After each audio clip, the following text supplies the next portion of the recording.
Let's get to it before there's any more Ket.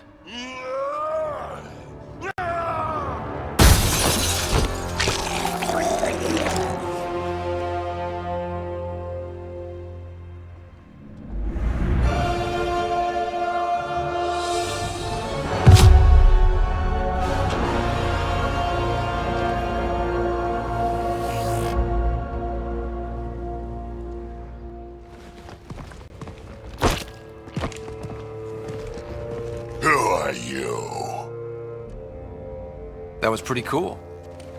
Huh. Well, yeah. Guess it was. Still haven't told me who you are. I'm the Pathfinder. Are you now? My name's Scott Ryder. I'm Drack, Clan Knackmore.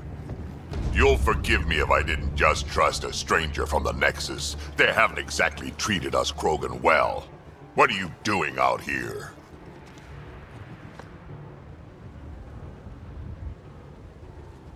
You're not the only one hunting Ket. Yeah, bet you're mowing down an army with that gear.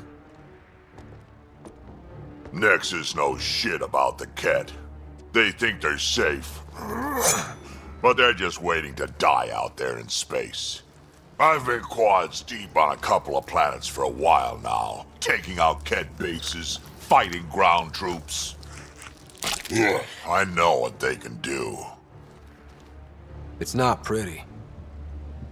You know, we could use a Krogan like you, Drack. I'm flattered, but do you have any idea how many humans I've watched die? Your meat is spoiled. Besides, the day I help the Nexus again is the day the clouds part and the Ket keel over. No offense. None taken. Good, because I'm getting bored and the Ket are getting stronger. Seem particularly interested in this alien tech. Remnant? Yeah, that. I'm gonna go find more to shoot. Try to keep your head out there.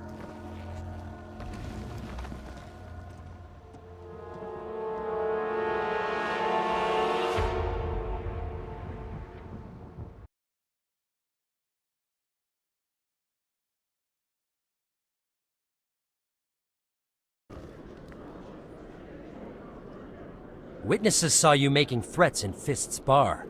Stay away from him. I don't take orders from you. This is your only warning, Wrex. You should warn Fist. I will kill him. You want me to arrest you? I want you to try.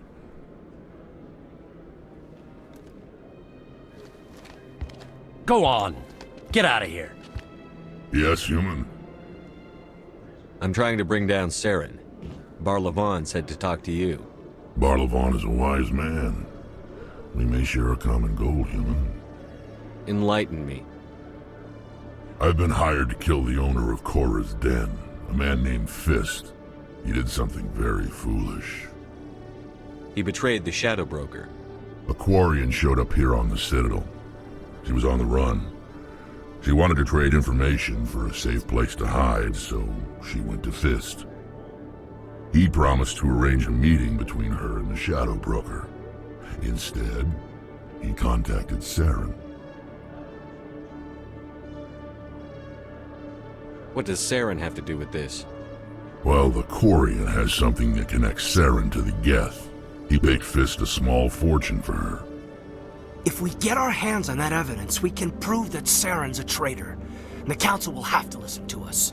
Where's the Quarian now? Last I heard, Fist still had her.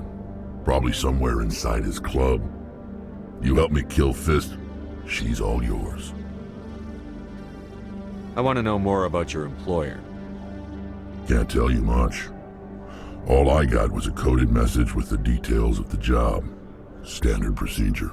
What about Garrus, that Turian? He wants to take Saren down too. He might come in handy. He was here just before you showed up.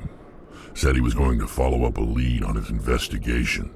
Wanted to speak to the doctor at the med clinic. Move out.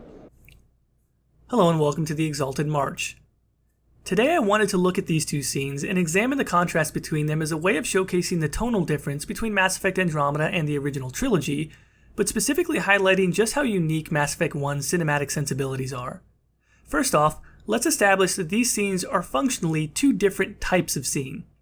At first glance, it might seem like they're both just character introduction scenes, but Wrex's scene is actually more than that. Wrex's scene is expository. It's delivering exposition about Tally, about the evidence she has of Saren's guilt, and Saren's relationship to Fisk and the Shadow Broker, as well as setting up where Shepard and crew are going next. We enter the scene only having a lead pointing to Wrex, and we exit the scene knowing where to go, who to find, and why. Drax's scene is basically there to show how cool he is, and the only real plot relevant information is that he's hunting Ket because Ket are searching for Remnant gear. And because he doesn't like Ket. It shows how badass Drack is, and little else. This isn't to say one type of scene is necessarily better than the other. Wrex's scene is a bit too convenient with how much information it delivers, and borders on being an info dump, but the strong writing and acting manage to smooth over the lump of exposition that's hidden within the scene. So establishing that these two scenes are trying to accomplish two different things, we can move to examining their respective aesthetic styles. The simplest way to contrast these two scenes is to say that Drax's scene is communicating by being overtly dramatic, and Wrex's scene is communicating by giving clear but subtle cues about his character. Neither of these is bad, but they're certainly different, despite both characters sharing some similarities. Let's look at Drax's scene first. Drack has a big, dramatic entrance. He breaks through a pane of glass as a dramatic score plays loudly over the scene, then drops down as the camera is looking up at him, a classic hero camera angle. There are dramatic camera moves, dramatic music, and big physical actions. It's physical, visual, and unmistakable. Drack steps over a corpse right after he enters the room. You can't get more badass than casually stepping over dead bodies. Even his voice screams tough guy from the first line of dialogue. It's over the top, even by Drack standards. Who are you? Ryder, the hero of the game, is awestruck, somewhat stupidly awestruck, and to top it off, Drack casually accepts his fanfare before resuming with his badassery and then threatening Ryder.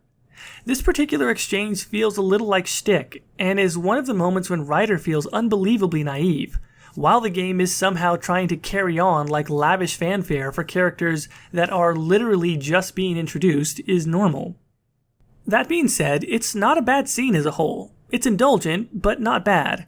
One of the things I enjoyed about the scene is Drack's skepticism of Ryder and the initiative. In Mass Effect 1, every single one of your party members are eager to join you. Many of them are optional, which is nice, but ultimately they pretty much volunteer to come along the first chance they get. Drack has a good reason not to trust Ryder initially, and so he doesn't. Now, looking at Wrex's scene, you immediately notice the distinction. Wrex's scene is quieter, more subtle. It uses less dramatic camera moves or static shots. It better utilizes silence and pauses. The score is minimal and played at low volume as an undertrack to the dialogue. In stark contrast to Drack, who's made to look and feel invincible, Wrex is tough but not invulnerable. In fact, he's actually tough specifically because he's vulnerable. Don't believe me? Listen to this line again. You want me to arrest you? I want you to try.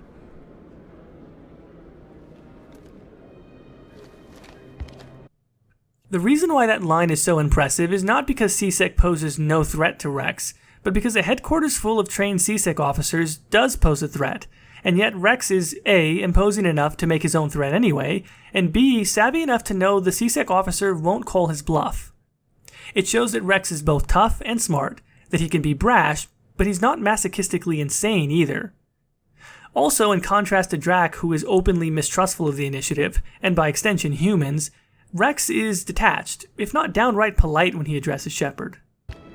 Yes, human? I'm trying to bring down Saren. Barlavon said to talk to you. Barlavon is a wise man. We may share a common goal, human. He's not necessarily friendly, but he's looking to see what they might gain from each other. Despite the stereotype that develops later in the franchise of Krogans being brutish oafs half the time, this initial scene with Wrex clearly shows him as being shrewd, calculating, mischievous at times, but clearly intelligent. I mentioned earlier that this scene is an expository scene, meaning the writers use it to deliver information to the audience in a direct fashion. Whenever this is done poorly, it's noticeable and undesirable. But why this exposition scene works is largely because the conversation being had about the surrounding facts involving the Saren case seems believable. It's not just believable because Shepard is looking into the case, it's believable because Wrex actually comes off as someone smart enough to know what's going on, and someone interested in seeing how sharing information might benefit him down the line. Yes, he's a bounty hunter. Yes, he's imposing. And yes, he did just threaten a CSEC officer. But he's also willing to help, if it helps him get to his target quicker and more cleanly. He's not lacking any sensibility, and also not totally lacking etiquette. All of that is depicted subtly while also unmistakably showing that Wrex is a formidable and confident character. It's actually astounding that the Mass Effect 1 writers were able to fit this much subtle character content and a bunch of exposition into one short scene, and none of it feels overtly forced. It's one of my favorite examples of efficient writing in the entire Mass Effect series. So there you have it, 2 very distinct scenes, each with their own merits and unique styles. If you couldn't tell, I tend to prefer Wrex's scene only because I greatly appreciate subtlety in cinematic language and efficiency in writing. Leave a comment down below letting me know which scene you liked better. Also, who do you think would win in a fight between Wrex and Drack? Leave a comment down below. If you want to watch more analysis videos like this, check the Relay playlist on my channel, including a video where I showcase one instance of Andromeda clearly using cinematic language better than the original trilogy. Thank you for watching and listening, as always, Macedonis, and until next time.